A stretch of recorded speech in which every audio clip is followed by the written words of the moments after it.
we are going to give you our review of the brand new release. It is the action comedy, festive themed, Violent Night. So David Harbour, you will know him from the newer Hellboy and obviously Stranger Things.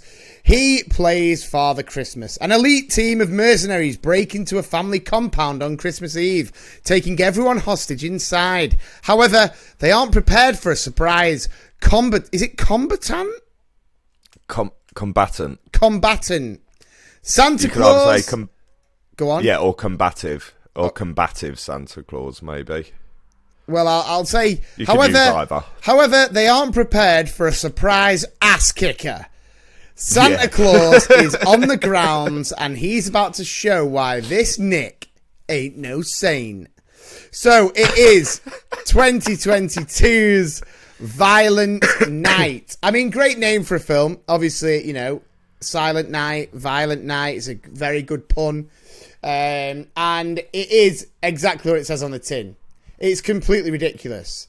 It is outrageous. It should be awful. You it's have amazing. never seen a film like this, I guarantee you. Now, before I throw it over to Cockney John, I'll give you my quick thoughts. I have to be absolutely honest with you. I saw the trailer for this, and I'm sure a lot of people have seen the trailer for this. It's basically Die Hard, mashed in with Home Alone, and it's Father Christmas basically laying the smackdown on all of these horrible kind of people. And immediately I was in. I was like, I will book my ticket right now, even though we are in the heat of summer. I wanted this movie. And once we finally sorted it out, we went to the IMAX. Obviously, it's always nice to go to the IMAX. Great seats. It's always nice. It is a nice little treat. And I had been building this film up outrageously in my mind, which is what I do. And it's very rare that I go into the cinema expecting like absolute perfection and coming out and thinking, yeah, that was it. And I'm going to throw it out here, even though we are going to do a bit of an end of the year roundup. The one film this year that I have gone into with massive, outrageous expectations and come out and it has exceeded those expectations. Huge shout out, Top Gun Maverick. Violent Night was one that I was desperate for. And let me just get this out there right now. Great action. Some good comedy in there. Couple of little storylines that didn't quite work for me, didn't quite, make any sense. But then really, how harsh can you judge a film where Father Christmas is basically murdering people in front of a child he's there to drop gifts off for?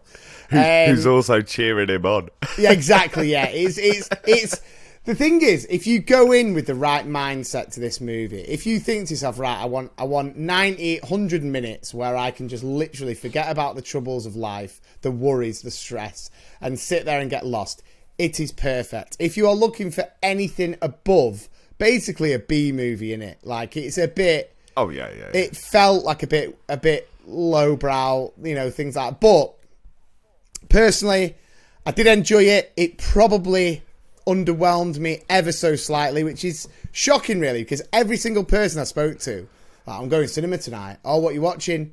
Oh, Violent Night. Oh, you're going to love that. That looks so you. That looks such a you film. I'm going to kick this podcast off, this movie review off, by giving it 3 Harry Stampers. Now, it could have, I have to be honest with you, it could have got 2.5. Could have. And that would have been harsh. But David Harbour as Father Christmas does an absolutely fantastic job. And I think he's charming, he's believable. And listen, if he's Father Christmas and he's believable, you're doing something right. Over to you, Mr. Cockney John. Well, I was just going to add to that. I think David Harbour has the absolute best ho-ho-ho of any Father Christmas on film. I don't think anyone's got a better ho-ho-ho. I mean, I'm not on film, but I have been doing a bit of Father Christmas at school at the minute. And I think I've got a ho-ho-ho that could rival. Go on, give it. You want to go for it? Oh, I want to hear it, yeah. Okay. There you go. That is pretty good. It's good, isn't it? That's pretty good. Yeah. Yeah. I like that. I'm sorry, Cockney John, you can't sit on my knee. I know you've got a sore butthole. Or I'll end up leaking on your knee, Santa. Or he'll call it a butthole. Oh, no. So go on, give us your review, my good friend. Right, I mean, now my expectations were a lot lower than yours. Much lower than yours. I really did think this is going to be an absolute travesty of a Christmas film. When I saw the advert, it took me back to, do you remember when they released that film Krampus? Yes. And I was really up for that, and that just upset me that they'd even bothered to make it. This had me hooked within the introductory scene. Had me instantly laughing out loud. I mean, it reminded me of another funnily enough, an actual B movie called Dog Soldiers. Right. Which I went to the cinema to see on a first date, and I was actually stood up on the back row while all these couples are there cuddling up to each other. I was stood up on the back row. I fucking hit him. Proper ruined the date. First and film. Last date, may I add? No, it weren't the last date, because, brother, come on, man. No. No. I'm an interesting man. You are a man. But I absolutely loved it. I thought John Leguizamo, which I hope I'm saying his name right. I've been panicking about. Am I right in thinking Sid the Sloth from Ice Sid Age? The Sloth, Benny Blanco from Carlito's Way, right? Tybalt from Romeo and Juliet. Yes, great good, actor. Yeah, I've loved him for years. He's brilliant. I mean, Benny Blanco, what a great role. Such small screen time, but huge presence. He's one of them guys that when he's on screen, he controls what's going on, and to do that in a film like Carlito's Way was impressive. And he did it in this film as well. He was a great bad guy. Beverly D'Angelo was in it, which was a nice return for Christmas film fans, because she's the mum in Christmas Vacation. And the little girl, Leah Brady, she really impressed me. Yeah, fantastic. Like, she was brilliant. She was really good at it. She was really, but for such an unbelievable story, she was like the one realistic character out of the lot. And just going back to Beverly, was it Beverly D'Angelo? Beverly D'Angelo, yeah. So just going back to her, I think we just need to give a massive shout out as well to her plastic surgeon, because she looks exactly the same as she did in National Lampoon's Christmas Vacation. It's insane, isn't it? Like, how old do we know? Fit. How old is she? Do we know? I will. Hang on. How? It's gotta be 71, bruv. 71, and she's still got it. Well, 71, massively still got it.